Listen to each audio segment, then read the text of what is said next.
na congolocolenews.com. Lelo Congo Lokole ezali awa na centre d'accueil Kimbangiste. Wapi oyo mokonzi ya bule asili kokoma.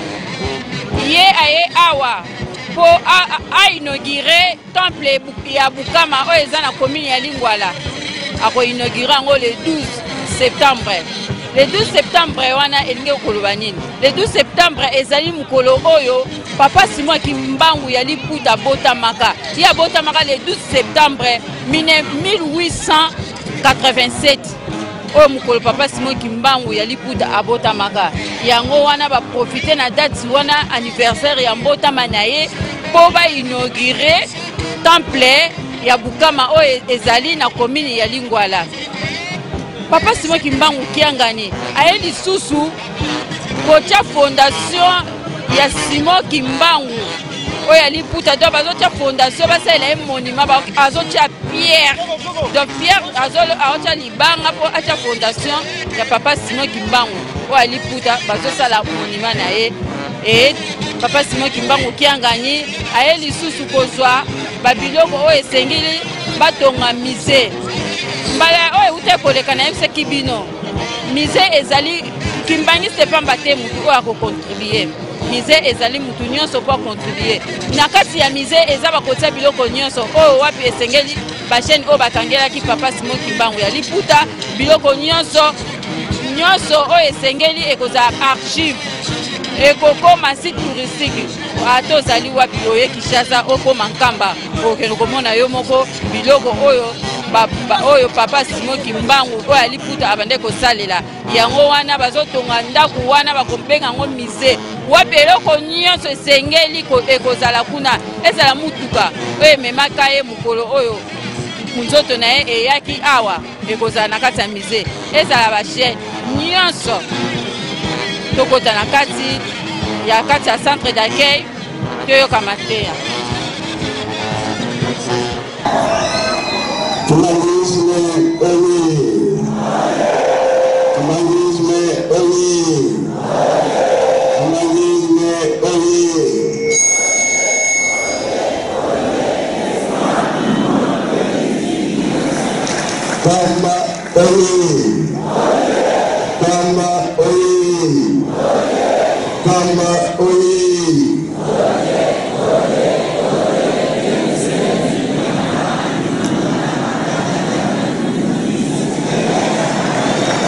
Kinshasa oye! Kinshasa oye! Kinshasa oye!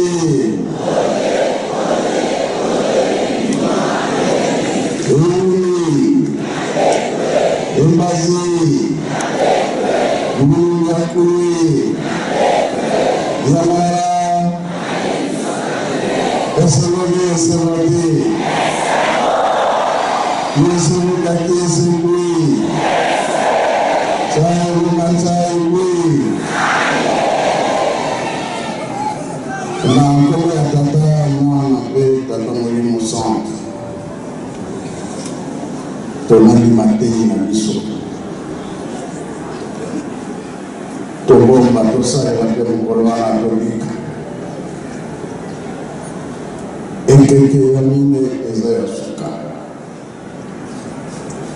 Ya mitano ezali te. Bapesi biso ntango tosalela tata Nzambe. Soki tolandi oyo bato baza koloba wana tokobika te. Na ndenge matei na biso ezali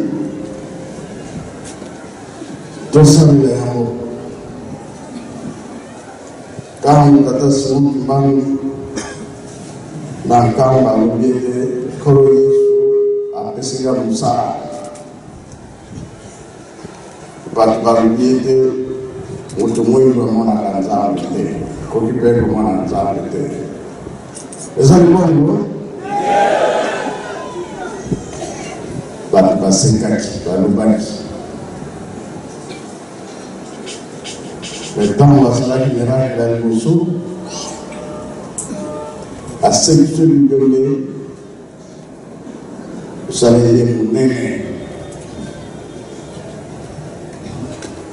Memutuna Bamona Kike Yasoro, Tamoyo, Eza Yasoro, Bakok na mission.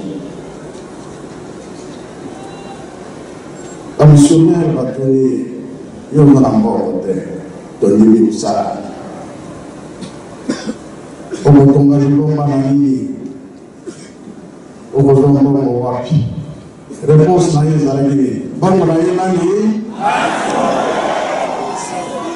Nous sommes là pour des bons moyens. Et après, nous disons, toujours bon, mais que nous avons dans le conseil de monde, nous avons dit, la Berbelle et Akala tombé Saka. Oyasika. Tombé Salusoso. Aujourd'hui, ma yéle était, papa, maman, papa, n'a rien à répéter. Oh, ils ont été dans mon tour et comme il a ma péca. Et comme vous avez dit, la zone de l'humanité est mon corps. Je vais vous dire mon corps. Comme ils ont été dans mon tour et comme il a ma péca. Et là, c'était You Sika. Babel Yasika, tout le monde. Dans le même monde, il y a des gens qui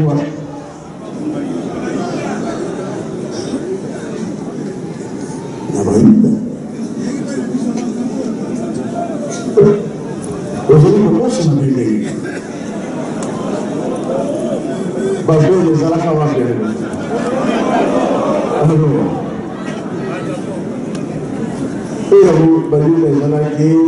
Yerusalemu yakala kiboyo Yerusalemu yasika bisonyos to utakana banza ko to banzani sika Babel yasika Yerusalemu ne akosanisa wanani mabota nyonso to suli to ngite baboya koseka biso baboya koseka biso.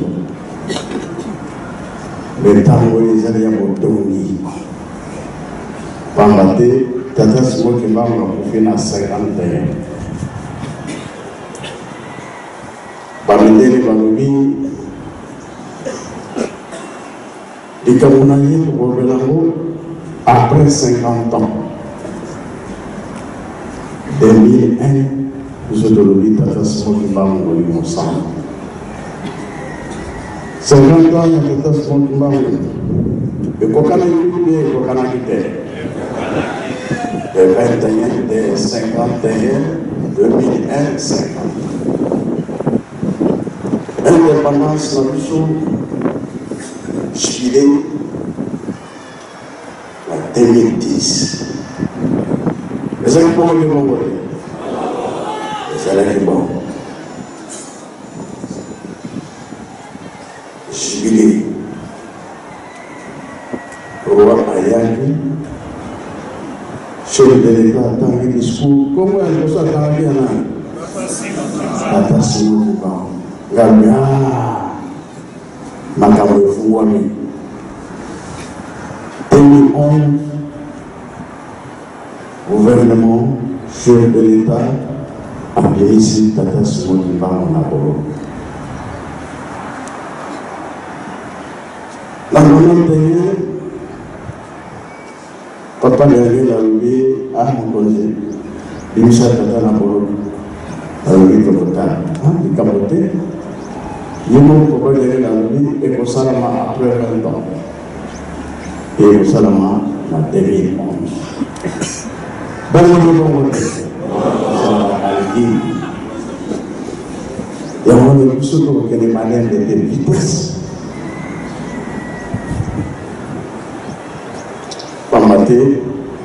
Le monde va travailler dans la conférence internationale. La signature va pouvoir poser. Mokiliba Yuki, Mokiliba Banikoya, Okoji Banikoya. Tola Nara Pamba, Tosalari. Il faut que l'on a. Qu'on a la bato bazakona koloba oza na kopesa bato akalakala basalelaka baza nzambe ebiso mpe tozali kosalela tata nzambe na ntango bapapa okondima te lokola papa Kisombe na mboka na ye atongaki na banzambo bato basamba ya bakimanisi. Papa Ndombasi atongaki na banzambo bato basamba ya bakimanisi. Kasi na braza Papa Mayunga asalaki na banzambo bato basamba po bazalaki na bamoyen biso bato tozalaki bamoyen tokotonga biso nyonso bonazazango te soki moto azokanga yo nzela koyoka ye te po bato akala bazalaki kosalela bongo. Oyo soki toza na leta ya 10 ans papa Fumalon papa na ye na asalaki programme ya koloba ete totonga Yerusalemu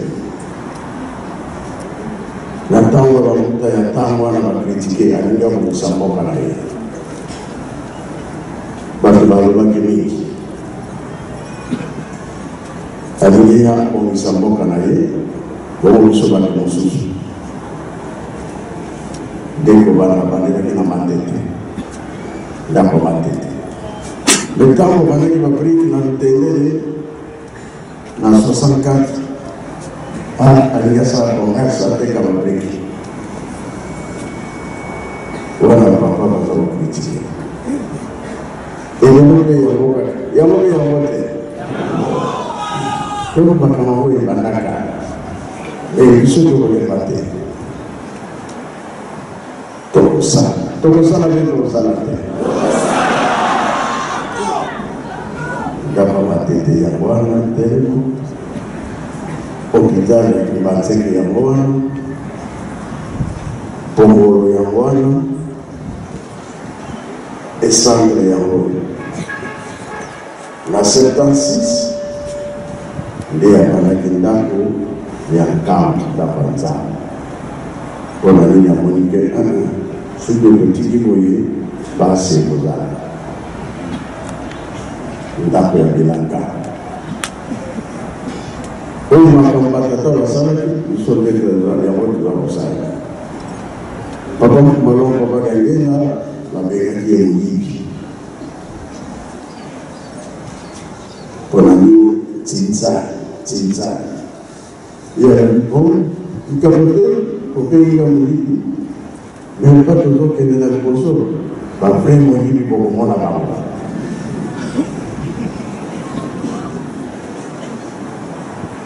okokokotela tono bandako esike nzambe soki omoni likambo emonekaka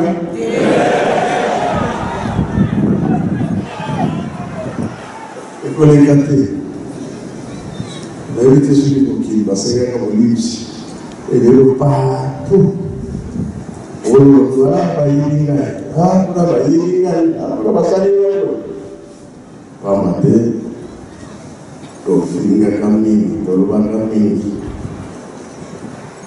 etokosala nini totika makambo wana tolanda makambo oyo baza koteya biso lelo tolobi kantine mpona nini misala eye ebele na ngamba totinaka biloko kuna tokobengisa mpe bato ebele mpo balia bamela bazala makasi motomi ya misala nyonso tofongoli kasi biloko nyonso bazopesa biso soki sécurité ezali te okomona ebani okunga nango kaka ndenge wana bani okunga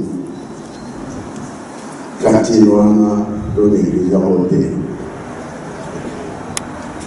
tokongo wana mokolo wana ye moko nzambe moto ayebi yango emoniseli satan kokangama mino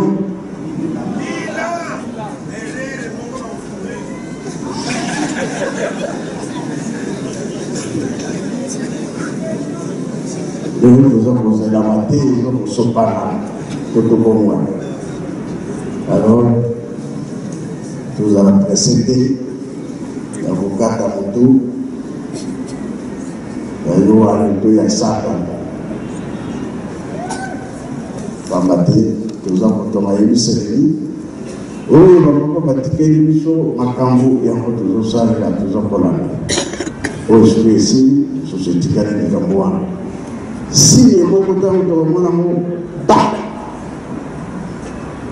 Nous avons combattu Abu, Makambu, Tarouana, nous avons combattu ceux qui n'ont pas la Mouroua. La voyez ça.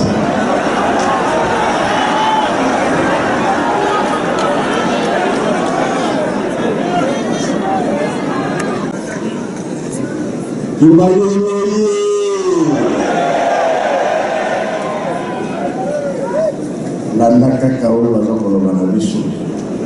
Puto ata yo melitongo yo salini.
Nakanisi eza esengo mingi pona komona papa kati na biso ndenge bolandaki na prédication papa ye na tina mususu na tina misala toza kotonga Jérusalem ya sika yango wana biso bakimangise toza na devoir wana ya kotonga kamba Jérusalem ya sika toza pe na devoir ya kotonga ya kopongisa Shenoudar yango wana présence ya papa bokomona ke non seulement bakimangise même le non kimangise tozo mona bandeko na biso baninga na biso mususu baza kopesa mbongo pona botongi kamba yango na za koyebisa bandeko nyonso ke pona botongi kamba ezali kaka bakimangise te naza ko remercier bandeko nyonso oyo baza koya ko participer na botongi kamba papa azali pona biso nyonso botongi kamba eza pona biso nyonso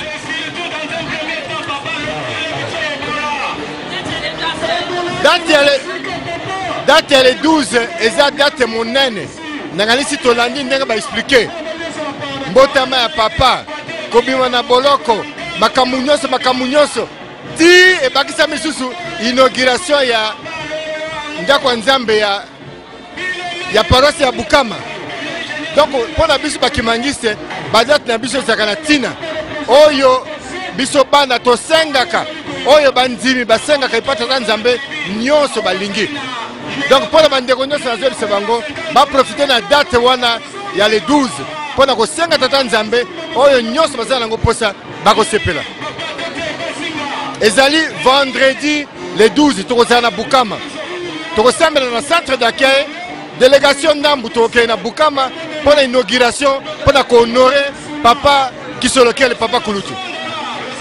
Merci beaucoup. Aujourd'hui, ce qui a été dit, c'était ça.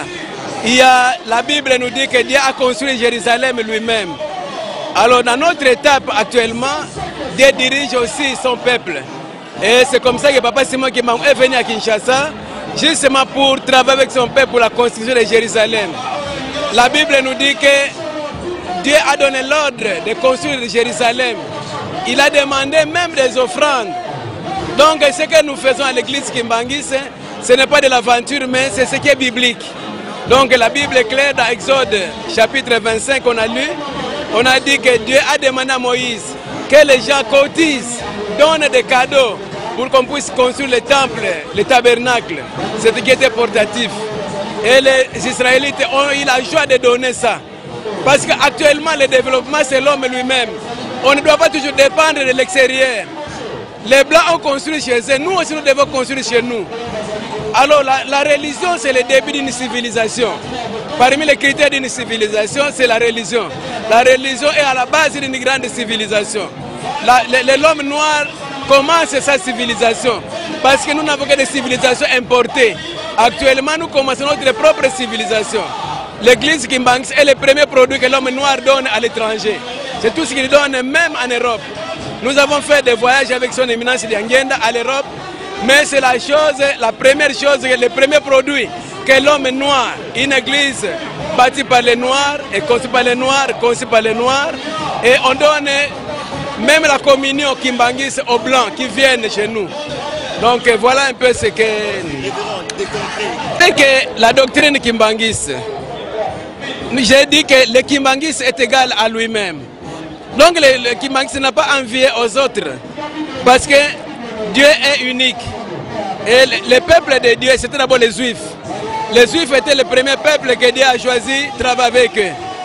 Mais comme ils n'ont pas suivi la loi de Dieu, le Christ arrivé, il n'a pas été accepté. Du judaïsme, on est allé dans le christianisme. Or, la différence entre le christianisme et le judaïsme, c'est quoi? Le Christ a retiré la loi de Dieu qui faisait l'honneur des Juifs, la loi de Dieu et les prophéties. Donc, dans le christianisme, on trouve la loi de Dieu, les prophéties et l'enseignement de Jésus-Christ. Mais le Christ a dit que le Saint-Esprit va venir, il va vous conduire, il vous dira des vérités. Papa Simon Kimbangis est arrivé, il n'a pas été accepté. Tout comme le Christ n'a pas été accepté dans le judaïsme, Papa Simon Kimbangis est chassé du christianisme. C'est ça la source du kimbanguisme. Le kimbanguisme, ce sont les lois, les prophètes, l'enseignement de Jésus-Christ, plus l'enseignement de Simon Kimbang. C'est ce qui fait le kimbanguisme. Le kimbanguisme n'est pas égal au christianisme. Le kimbanguisme, c'est autre chose. Vous voyez? Donc c'est ça, la différence entre le christianisme et les... Je vous remercie.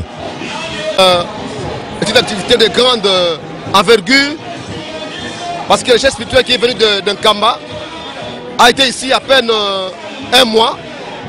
Il est encore revenu pour continuer les travaux, parce que l'église kimbangiste est une église qui a une devise d'autofinancement. Donc quand il y a des travaux, le chef spirituel recourt à ses adeptes. On n'a pas de vache mère en Europe, mais il recourt, comme il a dit lui-même. Simon Kimbang, lorsque il travaillait, il a dit, on lui a posé la question lorsqu'on l'a arrêté. On lui a dit, mais vous allez créer l'église, mais vous allez travailler avec quoi? Il dit, mon argent, ce sont les fidèles. Donc, dans l'église Kimbangis, c'est tout ce que nous faisons. Comme travail, il y a des constructions, tout. On ne fait recours à personne.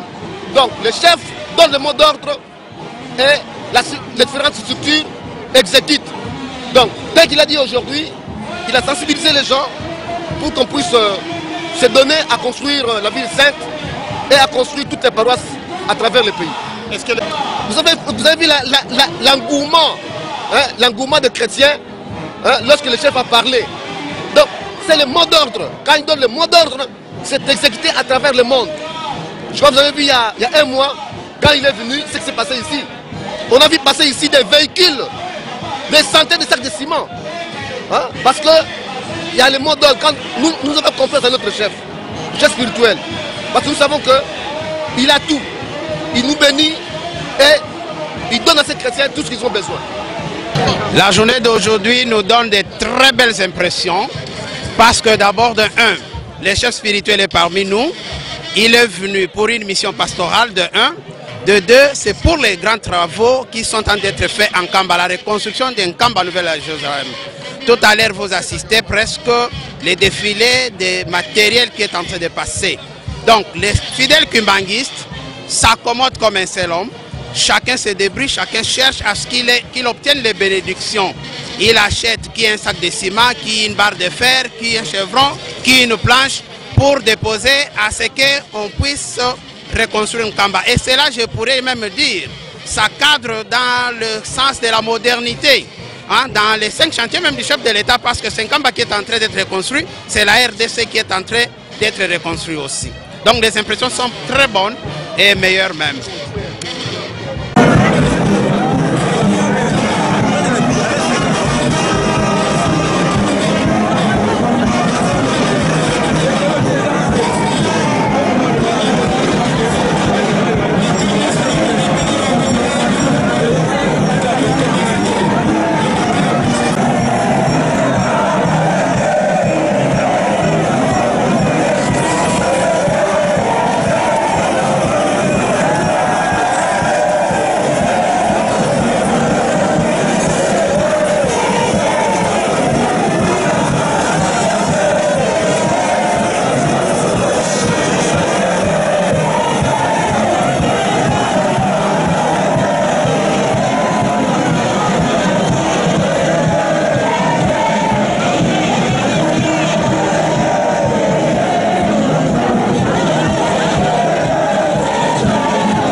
Comme na suka ya reportage na biso oyo kinenge batei oyo kinenge papa molimo santu mokonzi na mbula ye moko atei domingo le bezate mingo batsape zate bino moko boyebi yonde on ensenga na bino bato bozali bana mboka na ba oyo basa awa pour contribuer na musée et kozala malamu musée eza eloko moko mutu nyonso mwana nyonso oza kimbangise oza no kimbangise pour contribuer na musée eza malamu mingi eza eloko oyo bakotia ezala ba chaîne oyo bakanga Simo Kimbangu ya liputa ezala ba biloko nyonso bakangaki ye ezala bilamba na ye ezala biloko ne nyonso abande kosalisa bato na biloko ya bande kobikisa bato nyonso ezala kati ya musée ezala mutuka oyo mokola kufaka ememaka ye ti Nkamba ekozala na musée ekozala malamu mingi yo uti libanda obike no nakene na mabele mabule nakene na paradis na biso baindo okokende kuna na Nkamba okokende komona ngo eza malamu mingi